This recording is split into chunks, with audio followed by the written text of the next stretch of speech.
ದುಷ್ಕರ್ಮಿಗಳಿಂದ ಹತ್ಯೆಯಾದ ಮಹಾಂತಪ್ಪ ಆಲೂರೆ ಅವರ ಪ್ರಕರಣವನ್ನು ಸಿಬಿಐ ತನಿಖೆಗೆ ಒಪ್ಪಿಸಬೇಕು ಅಂತ ಆಳಂದ ತಾಲೂಕಿನಲ್ಲಿ ಹೋರಾಟ ನಡೆಯಿತು. ಕಲಬುರಗಿ ಜಿಲ್ಲೆಯ ಆಳಂದ ತಾಲೂಕಿನ ಸರಸಂಬ ಗ್ರಾಮದ ಮಹಾಂತಪ್ಪ ಆಲೂರೆ ಅವರನ್ನ ದಿನಾಂಕ 29ರಂದು ಸಮಯ ಬೆಳಗ್ಗೆ 10 ಗಂಟೆಗೆ ಹೊಲದಿಂದ ಬರುವಾಗ ಅಪರಿಚಿತ ದುಷ್ಕರ್ಮಿಗಳಿಂದ ಬರ್ಬರವಾಗಿ ಕೊಲೆಯಾಗಿದ್ದಾರೆ. ಕೊಲೆಯಾಗಿ 3-4 ದಿವಸ ಕಳೆದರೂ ಕೂಡ ಪೊಲೀಸರು ಯಾವುದೇ ಕ್ರಮ ಕೈಗೊಳ್ಳುತ್ತಿಲ್ಲ, ಅವರನ್ನು ಅರೆಸ್ಟ್ ಮಾಡ್ತಿಲ್ಲ ಅಂತ ಬಿಜೆಪಿ ಮುಖಂಡ ಹರ್ಷ ಗುತ್ತೇದಾರ್ ಕಿಡಿಕಾರಿದ್ರು. ಹಾಗೂ ಭಾರತೀಯ ಜನತಾ ಪಾರ್ಟಿ ಪಕ್ಷದ ಹಿರಿಯ ಮುಖಂಡರಾಗಿದ್ದರು. ಕೊಲೆಯ ಹಿಂದೆ ಒಂದು ಷಡ್ಯಂತ್ರ ಇರುವುದು ಮೇಲ್ನೋಟಕ್ಕೆ ಕಂಡು ಬರ್ತಿದೆ. ಅದರಿಂದಾಗಿ ಮಹಾಂತಪ್ಪ ಆಲೂರೆ ಅವರು ಕೊಲೆ ಪ್ರಕರಣವನ್ನ ನಿಷ್ಪಕ್ಷಪಾತವಾಗಿ ತನಿಖೆ ಮಾಡಲು ಈ ಪ್ರಕರಣವನ್ನ ಸಿಬಿಐಗೆ ವಹಿಸಬೇಕು ಅಂತ ಆಗ್ರಹಿಸಿದ್ರು. ಬಿಜೆಪಿ ಕಾರ್ಯಕರ್ತರ ಕೊಲೆ ಮಾಡಿದವರು ಗಲ್ಲಿಗೆ ಹಾಕಲೇಬೇಕು,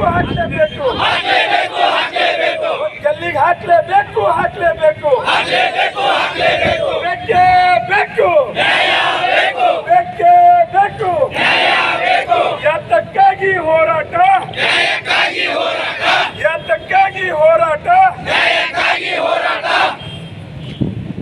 ಬೇಕೇ ಬೇಕು.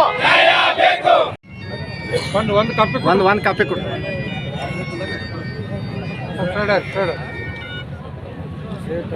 ಎಲ್ಲರೂ ಇಡ್ರಿ, ಅದಕ್ಕೆ ಎಲ್ಲರಿಗೆ ಸುಮ್ಮ ಕೈ ಹಿಡ್ದಪ್ಲೆ ಮಾಡ್ರಿ. ಅದು ಕರೆಕ್ಟ್ ಬರ್ಲಿಕ್ಕೆ ಜರ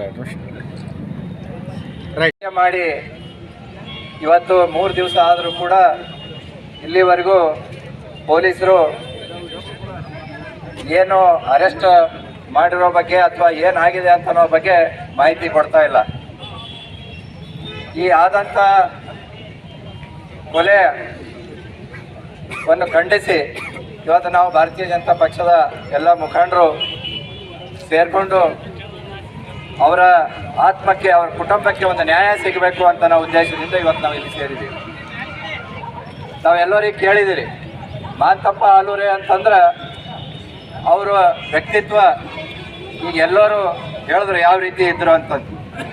ನಾನು ಅವ್ರಿಗೆ ಕಂಡಂತೆ ಭಾಳ ಶಿಸ್ತಿನಿಂದ, ಬದ್ಧತೆಯಿಂದ, ಯಾವುದು ದುಡುಕು ನಿರ್ಧಾರ ಮಾಡಲಾರ್ದೇನೆ, ಯಾವ ದುರಾಸೆ ಇರಲಾರ್ದೇನೆ ತಮ್ಮ ಒಂದು ಇತಿಮಿತಿಯಲ್ಲಿ ತಮ್ಮ ಸಂಸಾರ ನಡೆಸ್ಕೊಂಡು ತಮ್ಮ ಒಂದು ಬ್ಯಾಂಕ್ ಏನಿತ್ತು ಅದನ್ನು ಅಭಿವೃದ್ಧಿ ಮಾಡಿಕೊಂಡು ಇವತ್ತು ನೂರಾರು ಸಾವಿರಾರು ಜನ ರೈತರಿಗೆ ಒಂದು ನಂದಾದೀಪವಾಗಿ ಅವರಲ್ಲಿ ಭಾಳಷ್ಟು ಜನರು ಭಾಳ ಬೆಳಕಾಗಿದ್ದರು ಅಂತಂದು ನಾವು ಹೇಳ್ಬೋದು.